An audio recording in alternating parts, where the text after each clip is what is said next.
Jeremias, capítulo 2. Porque dois males cometeu o meu povo.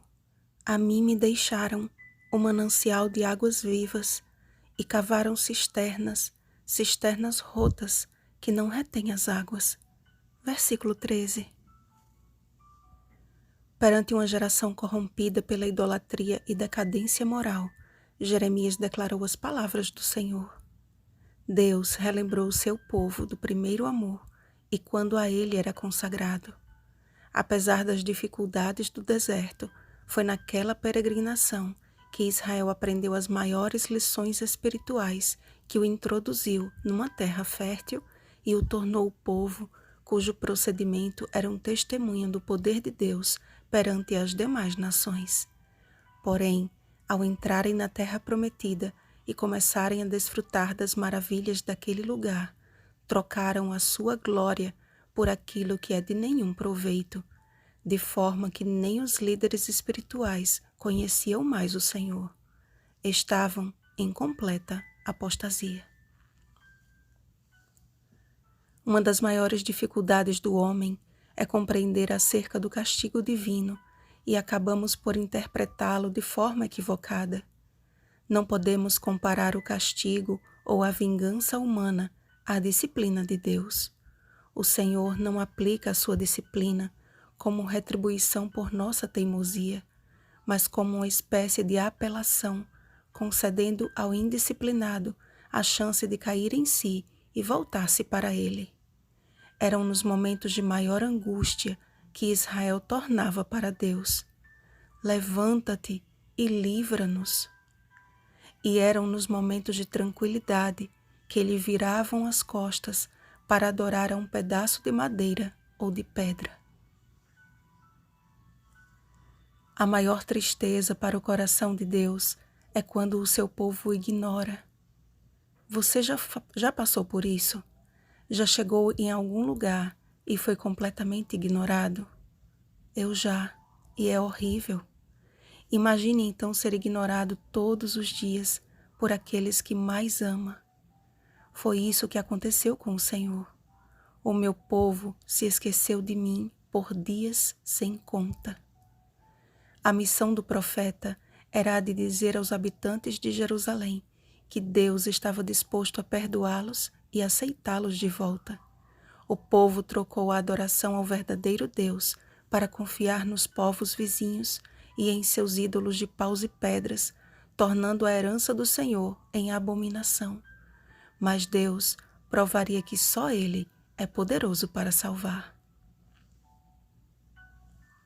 Se Jeremias vivesse em nosso tempo, certamente, sob inspiração divina, exclamaria: ó, que geração! Considerai vós a palavra do Senhor.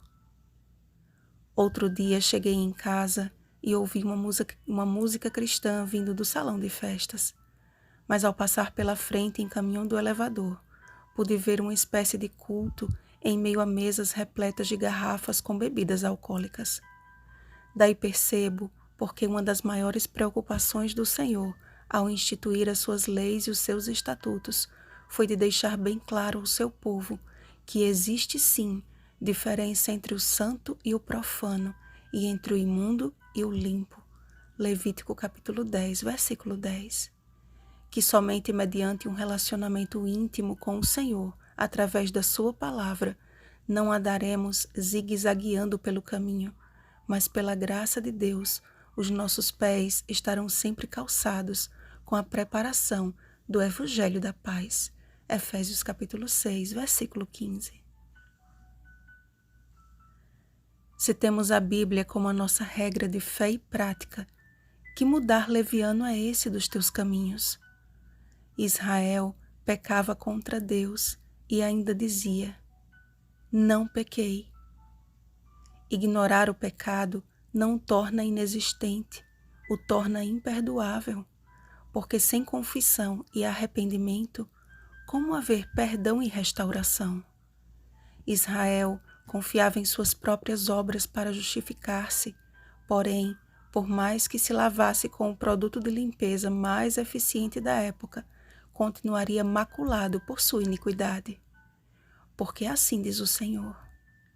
Vinde, pois, e arrazoemos, diz o Senhor.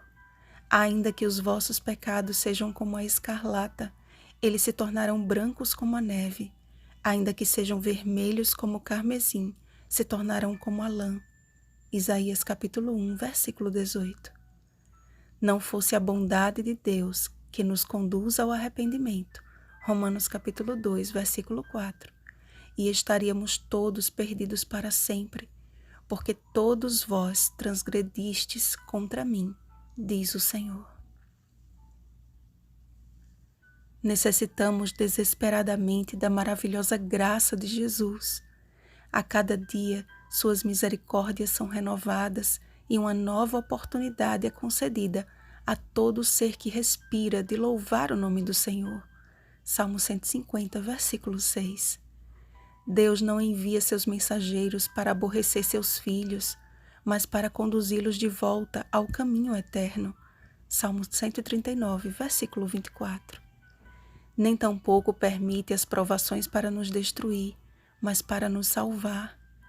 Por isso, meus irmãos, tende por motivo de toda a alegria o passardes por várias provações, sabendo que a provação da vossa fé, uma vez confirmada, produz perseverança.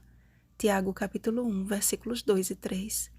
E disse Jesus: aquele, porém, que perseverar até o fim, esse será salvo. Mateus capítulo 24, versículo 13. O nosso maior desafio como cristãos é permanecer em Cristo, sendo fiéis à sua palavra, tanto no deserto quanto na terra fértil. Que a bondade do Senhor nos ajude. Vigiemos e oremos. Bom dia, filhos do Pai de Misericórdias.